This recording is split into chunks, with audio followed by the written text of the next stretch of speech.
Grant, just a few more reflections on the weekend, a couple of days on from that win at Swindon.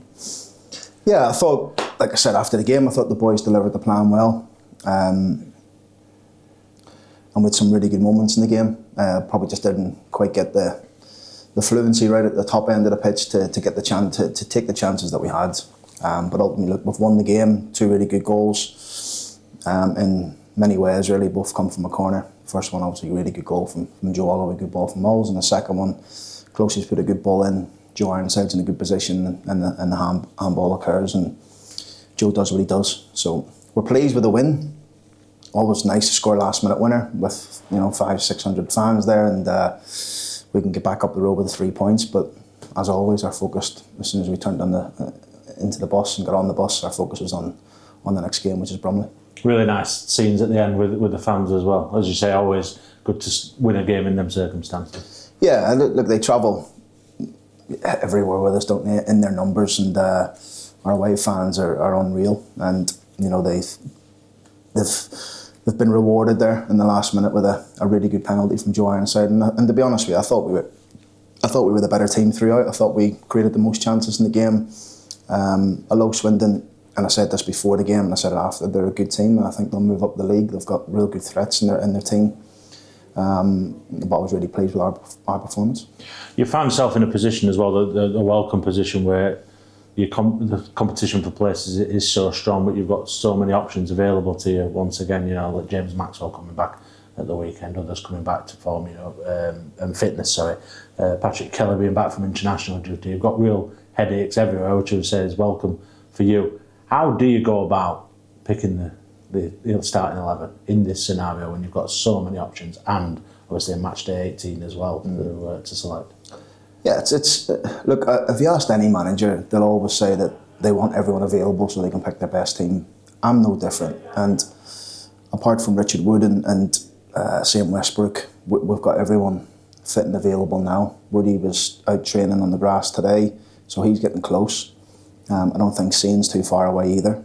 So I think it's a credit to Dave in the medical department, really, is how he's kept the boys in the position that they're in, and that all was all the hard work from pre-season and the plans that were put in place with Dave, and from a fitness point of view.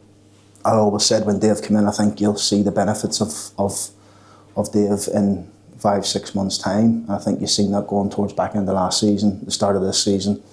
Less people in the treatment room. We haven't had many muscle injuries, which is always a good sign, and I think that's helped us. But you always want everyone available so you can pick your best team, and it's not easy, obviously, leaving people out. I've said this before. I don't like doing it, but ultimately I've got to pick the best team, or the team that we think's best for that game. In terms of players coming back, what has been a good run, touch wood as well, in terms of players coming back and staying back as well, and that important part of their recovery. Yeah, we didn't have that last year, did we? We had players come back and then we missed them again for 5 or 6 games. Players are coming back and staying back, which is really important, and that's just a testament to the work of the medical team. Tom Nixon played a part in the behind closed doors game on Saturday then, back at the training ground. Yeah, he's come through it well. Tom Nixon played, Josh Emanuel played, Tom Anderson played. It was just a game.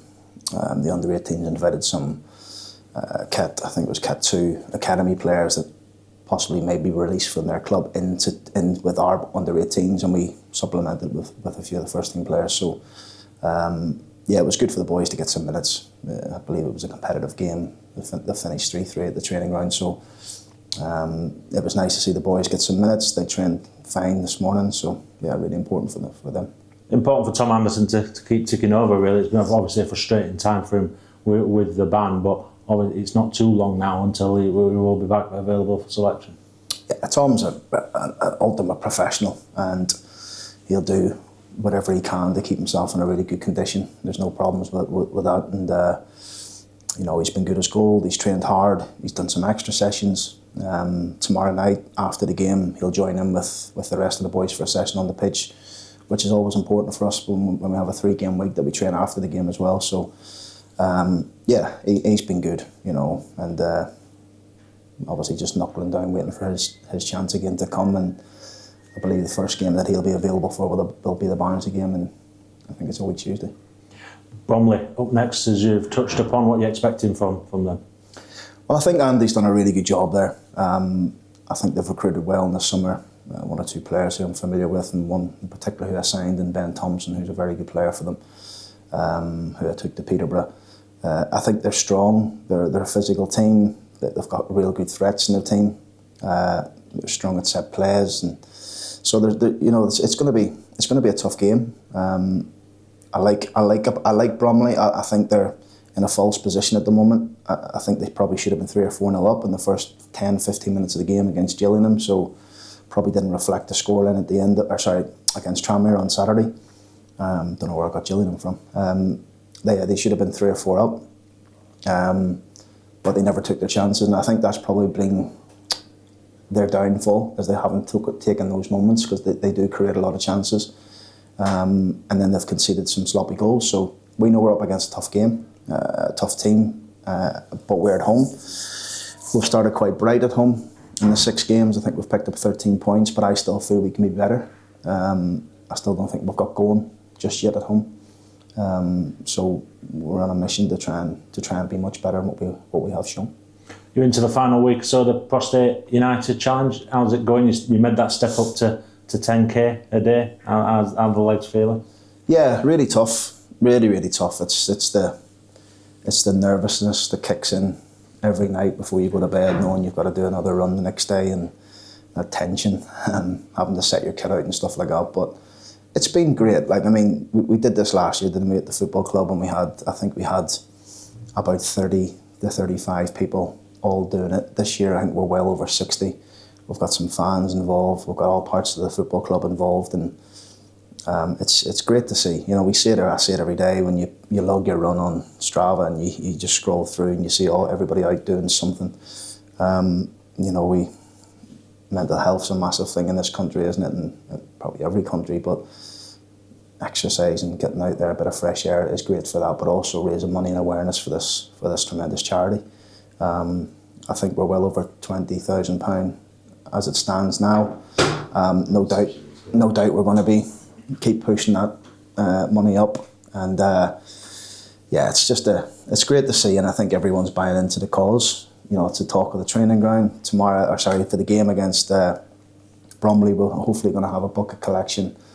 So if you could spare a couple of quid, no matter how big or small, please bring your wallets and money with you, and put some money into that collection, because it's for a tremendous charity. And as you know, there's too many people lose their lives from this. You know, and if we can help try and fund better procedures, better medical sort of exams or whatever it may be, just so we can find a cure for this, then so be it.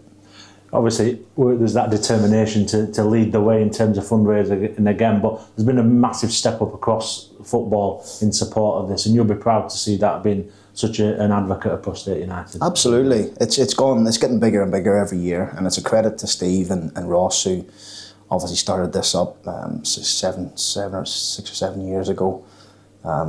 It's unreal. I think we're very close. Well, they're very close to £1 million, which is unreal. You know, in the space of 6 or 7 years, and it's got bigger. Obviously, getting the fans involved is huge, because we want to make it like a one club sort of thing. And lovely for us to pick the trophy up last year. We want to pick a trophy up again this year by being the best fundraiser. So it's good. The fans will see the players hopefully warming up with the Prostate United shirts on tomorrow evening. And we're hoping if we can get them back washed, we can get the boys to sign them and maybe auction them off and things like that. So there might be a little bit of memorability there for some fans.